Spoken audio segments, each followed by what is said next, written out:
प्यारे मित्रों, आज हम पढ़ने जा रहे हैं लुईस हे की पुस्तक you can heal your life का तीसरा अध्याय।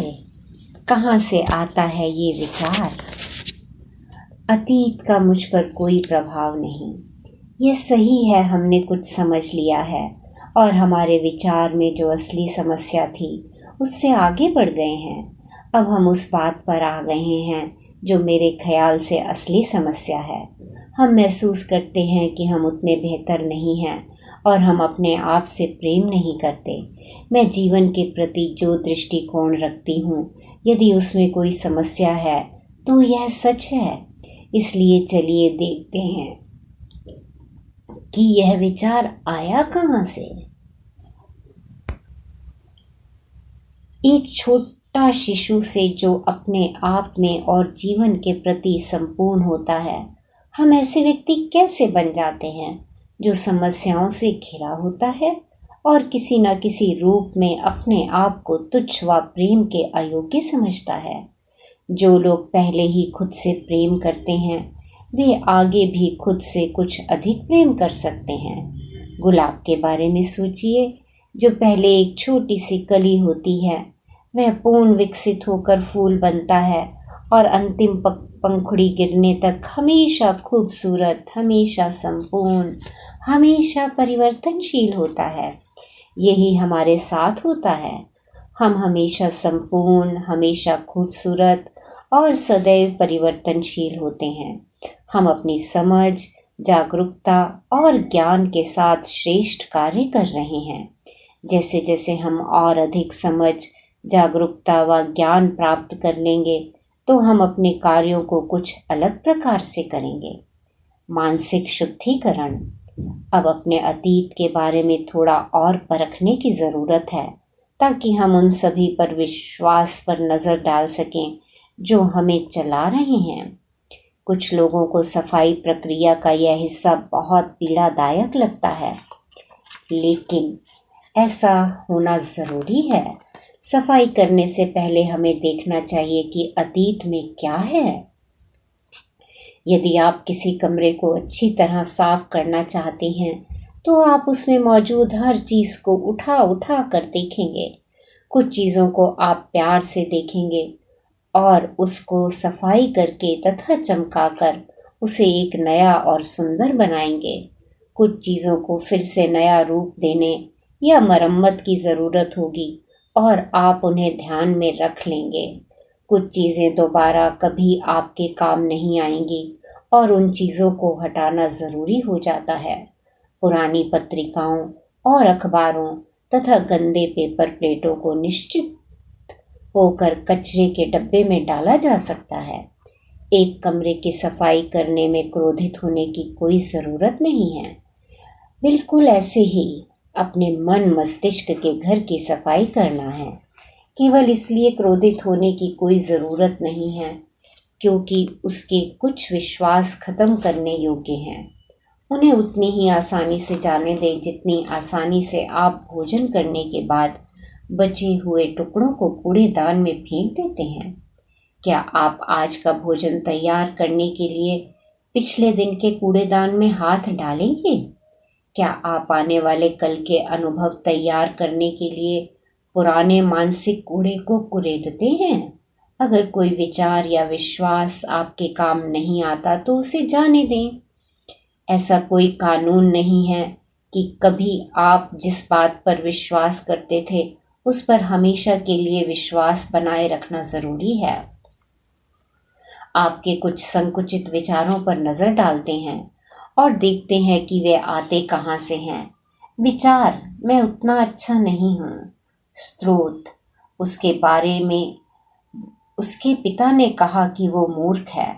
उसने कहा कि वह एक सफल व्यक्ति बनना चाहता है ताकि उसके पिता को उस पर गर्व हो, लेकिन वह अपराध बोध की भावना से भरा हुआ था जिसने उसके अंदर असंतोष उत्पन्न किया और इसके कारण उसे एक के बाद एक विफलता मिली। पिता ने उसके लिए कई व्यवसायों के लिए पैसा लगाया, लेकिन वे सब असफल हो गए। उसने बदला लेने के लिए विफलताओं का इस्तेमाल किया उसने अपने पिता को बार बार पैसा देने के लिए मजबूर किया। निश्चित रूप से वह एक असफल व्यक्ति था। विचार, अपने आप से प्रेम की कमी। स्रोत, वह पिता की स्वीकृति पाने की कोशिश कर रही थी। वह अपने पिता की तरह बिल्कुल नहीं बनना चाहती थी। वे किसी भी मुद्दे पर सहमत नहीं होते थे और उनके बीच हमेशा बहस होती थी। वह सिर्फ अपने पिता की स्वीकृति चाहती थी, लेकिन उसकी बजाय उसे सिर्फ आलोचना मिली। उसके शरीर में पीड़ा भरी हुई थी।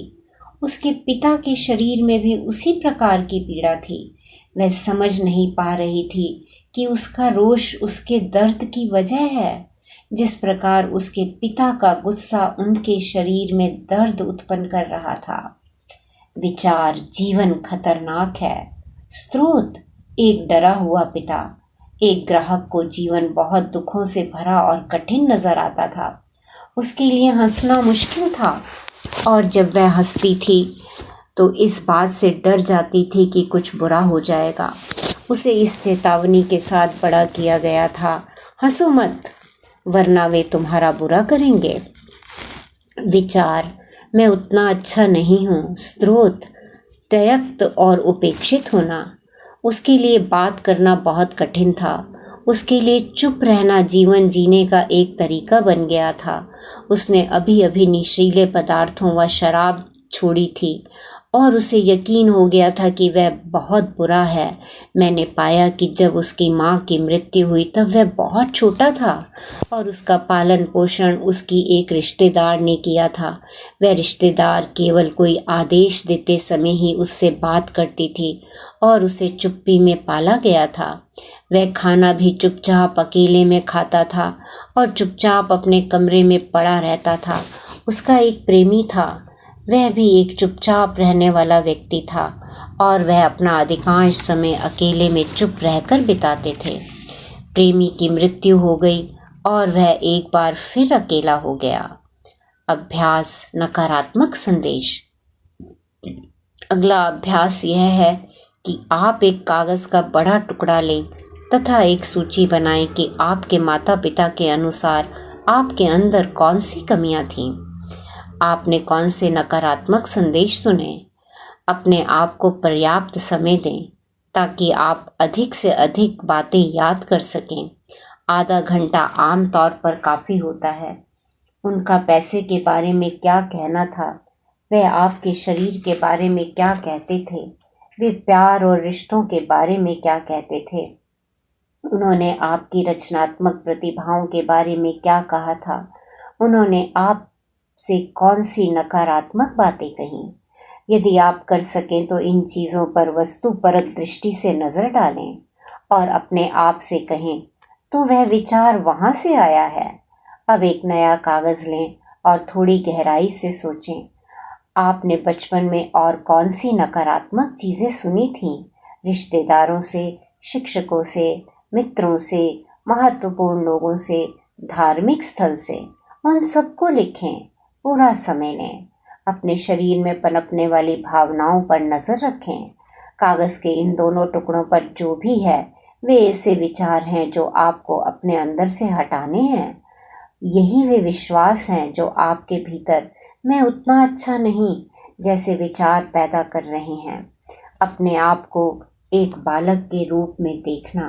यदि हम 3 वर्ष के एक बच्चे को लें और उसे एक कमरे के मध्य में डाल दें, फिर आप और मैं उस बच्चे पर चिल्लाना शुरू कर दें और उससे कहें कि वह कितना बेवकूफ़ है, वह किसी भी काम को ठीक से नहीं कर सकता, कैसे उसे यह करना चाहिए और वह नहीं करना चाहिए।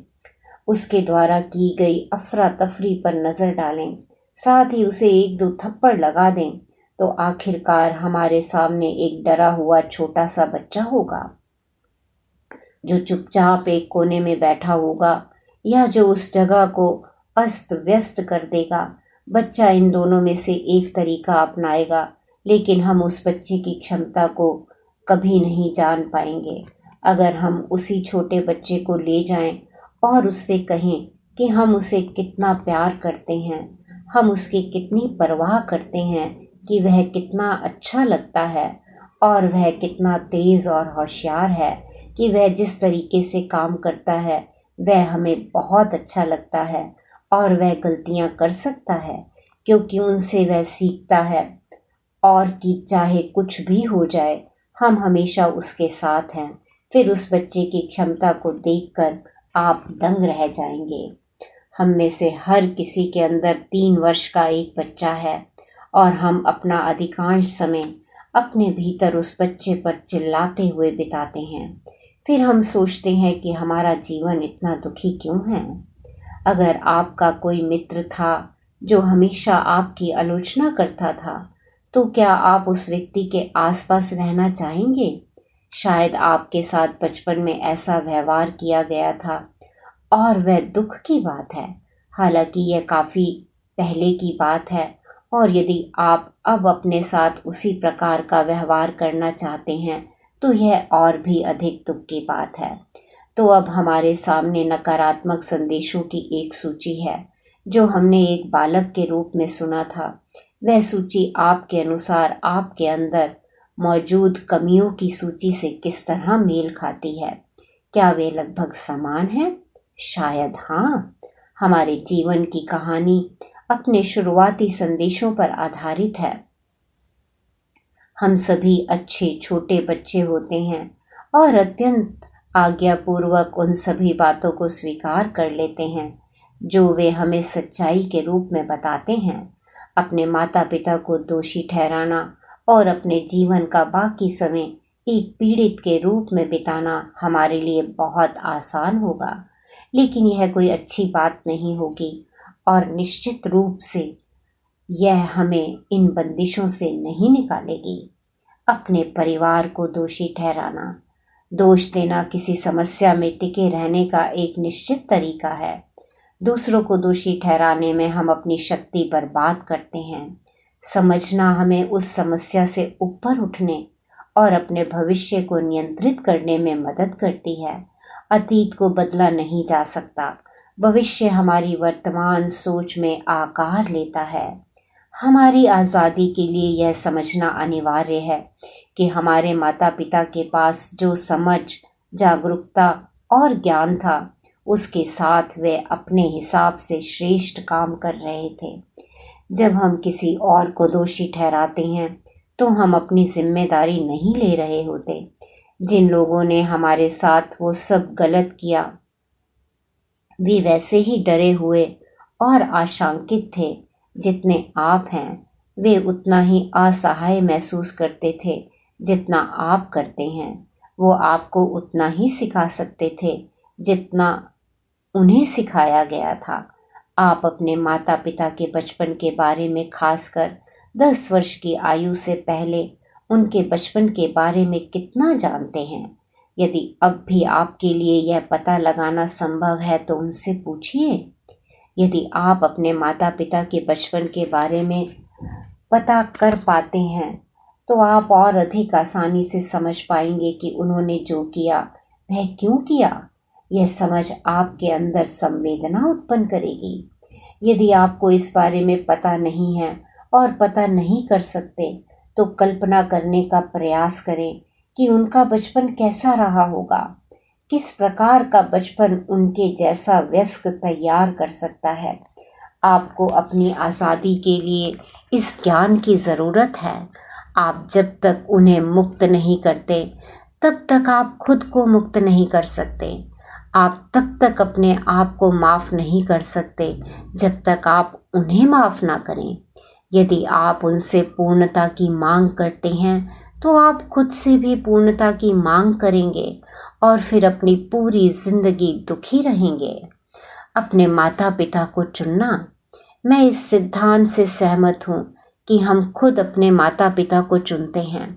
हम जो सबक सीखते हैं वे हमारे माता पिता की कमज़ोरियों से पूरी तरह मेल खाते प्रतीत होते हैं। मैं मानती हूँ कि हम सभी एक अनंत सफ़र पर हैं। हम इस धरती पर कुछ खास सबक सीखने के लिए आए हैं जो हमारे आध्यात्मिक विकास के लिए ज़रूरी है। हम अपना लिंग, अपना रंग, अपना देश चुनते हैं और फिर एक पूर्ण परफेक्ट माता पिता की तलाश करते हैं जो हमारे विचार प्रारूपों को प्रतिबिंबित करते हैं। इस धरती पर हमारा आना स्कूल जाने के समान है। यदि आप ब्यूटिशियन बनना चाहते हैं तो आप वैसे संस्थान में जाएंगे। यदि आप मैकेनिक बनना चाहते हैं तो आप मैकेनिक स्कूल में जाएंगे।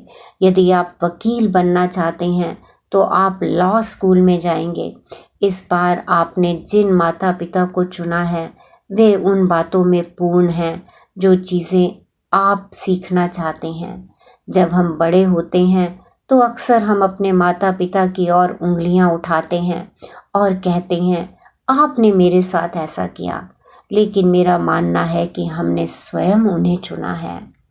दूसरों की बात सुनना। जब हम छोटे होते हैं तो हमारे बड़े भाई और बहन हमारे लिए भगवान होते हैं। यदि वे खुश नहीं थे तो शायद उन्होंने वह नाराज़गी शारीरिक या शाब्दिक रूप से हमारे ऊपर निकाली। शायद उन्होंने ऐसी बातें कही, यह तुम्हारी गलती है, अपराध बोध डालने के लिए। तुम अभी बच्चे हो, तुम ऐसा नहीं कर सकते, तुम बेवकूफ़ हो, हमारे साथ नहीं खेल सकते। स्कूल में हमारे शिक्षक हम पर काफ़ी प्रभाव डालते हैं। 5वीं कक्षा में एक शिक्षक ने जोर देकर मुझसे कहा कि मैं नृत्य करने के लिए अधिक लंबी हूँ। मैंने उस पर विश्वास किया और नृत्य करने की अपनी इच्छाओं को दबा दिया जब तक कि मैं नृत्य में अपना कैरियर बनाने की अपनी आयु पार नहीं कर गई। क्या आप समझते थे कि परीक्षाएं और ग्रेड केवल ये देखने के लिए थे कि आपको एक निश्चित समय पर कितना ज्ञान था, या आप ऐसे बालक थे जो ऐसी परीक्षाओं और ग्रेडों की मदद से अपना सामर्थ्य आंकते थे?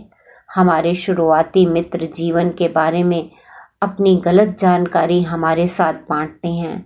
स्कूल के दूसरे बच्चे हमें परेशान कर सकते हैं और हमेशा याद रहने वाली चोटें दे सकते हैं। जब मैं छोटी थी तो मेरा अंतिम नाम लूने था और बच्चे मुझे लुनेटिक पागल कहते थे। पड़ोसियों का भी हम पर प्रभाव होता है, न केवल अपनी टिप्पणियों की वजह से बल्कि इसलिए भी क्योंकि हमें यह कहा जाता था पड़ोसी क्या सोचेंगे।